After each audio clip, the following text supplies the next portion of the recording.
So I have them peeled and ready to be sliced. I'm going to save some of the apple seeds and I'll show you the pumpkins momentarily. Hold on. All right, so how's that apple? That's the best apple ever, right? Yeah. Because they're not shipped in from some other dimension over days' time.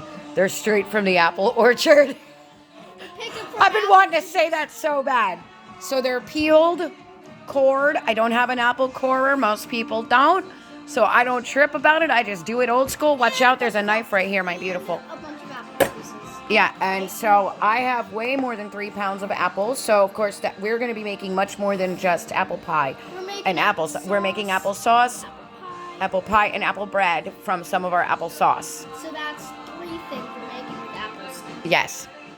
And so we're doing what we consider our harvest menu. Yeah. Because people don't know what to do with all the stuff they get, you know, and especially when it comes to like... And it's almost Thanksgiving anyway, so we're getting ready. Well, it's like a month away. But I'm going to take you guys in the kitchen right now because I want to show you the pumpkins that I have prepared. Where's the pumpkins? All right, so I have my pumpkins prepared. This one didn't quite fit, but I have them with sugar and pumpkin pie spice already on them. I know most people don't cook them like that, but I do because we're going to be using them for sweet treats. Yeah.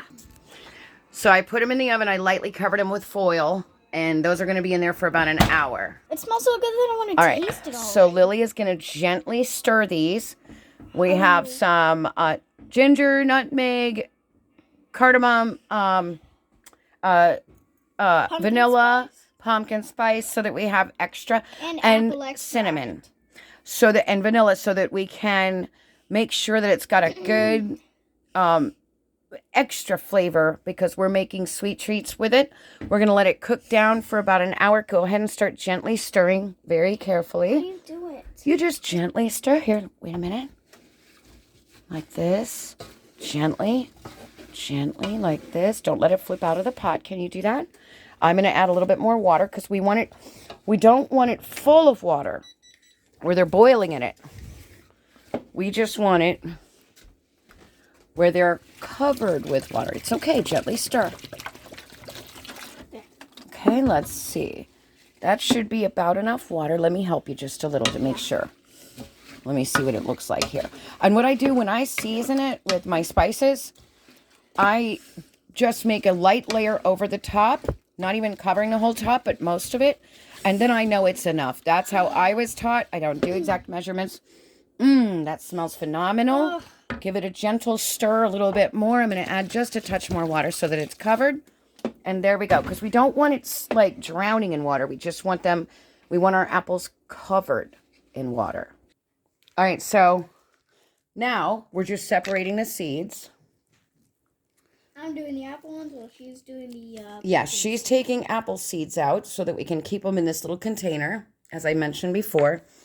I'm separating the pumpkin seeds from the stringy guts so that we can... Because all you really got to do is squeeze it. You don't want to break the seeds. You just kind of grab a handful and just kind of give it a squeeze, and it separates them pretty good. Wow. Yeah, like that. Yeah, just don't let them pop open where they fly out. You don't want them to do that.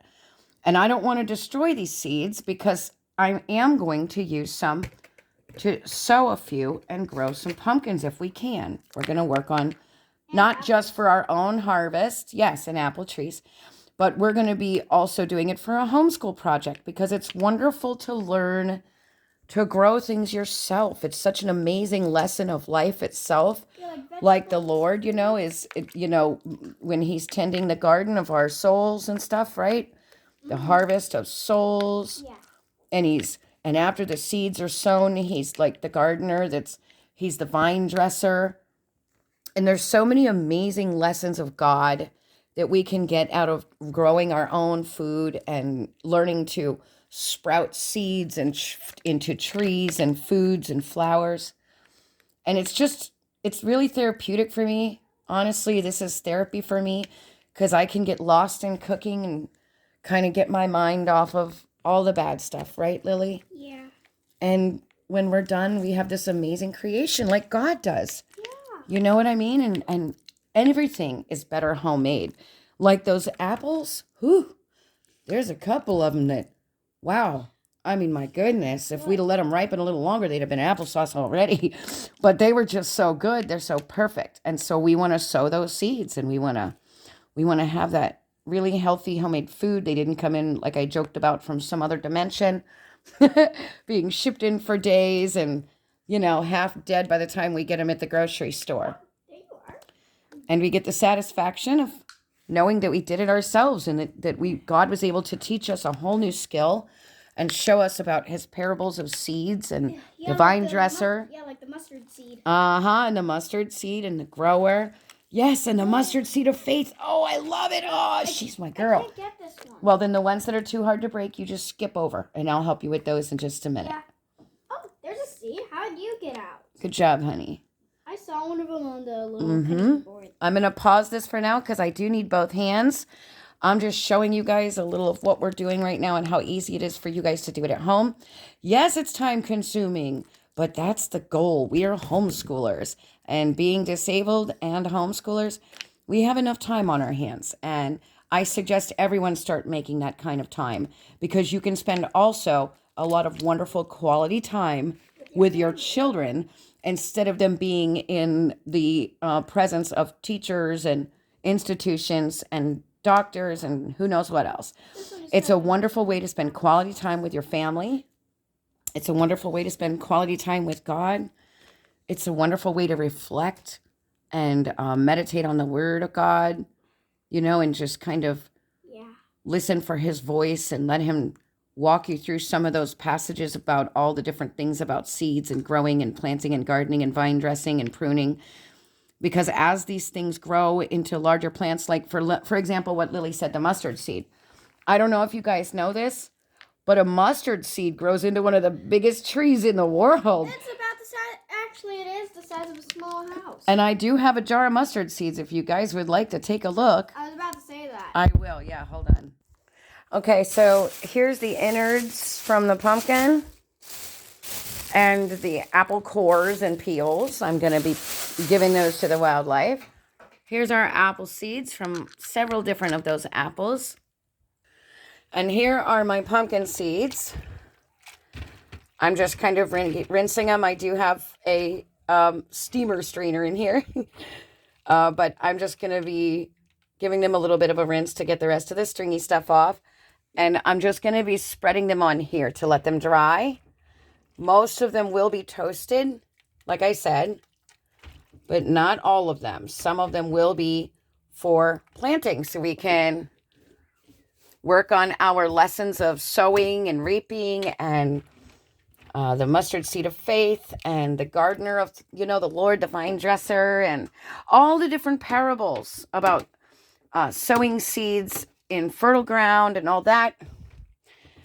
And I just love it because we can always talk about the Word of God, and we can just bond, and we can learn also a lot of great lessons in life about survival. These are wonderful survival lessons to know how to be able to grow your own food. Thank you, Lily. And see, this is another good way to get the rest of the little bit of stringy stuff that's left out. That's still in there, so we can get that out and finish getting all the stringy stuff out. Thank you, honey. Can you open it up and put it on the paper towel roll? We'll take a look at our apples in just a minute. I do need both hands again, so I'm going to let you guys bear with me while I pause this video. Hold on a second. All right, so I've got our pumpkin seeds here drying out. And I'm going to start the next video when all of this stuff is done in about 30 minutes. Because, to be honest, I'm really, really not tech savvy. Most of you already know that. I'm really horrible with technology. So I will be back later when our apples and pumpkins are ready to be removed from their cooking places. Oh my gosh, they smell so good. And when we're ready to toast our pumpkin seeds, which we're going to toast on a lower setting, because right now it's on 375 for the pumpkins. I'm going to take it down to about 300, 325. And I've turned the apples up now that I've got them kind of simmering. And I'm going to let them stay there for just about 5 minutes to really get them to a good kind of just before boil. And then I'll turn it back down for a little while, and because I don't want to overcook them. And when that's ready to happen, we will go back on a video. So if you guys would like to keep following along, part 3 will be coming soon.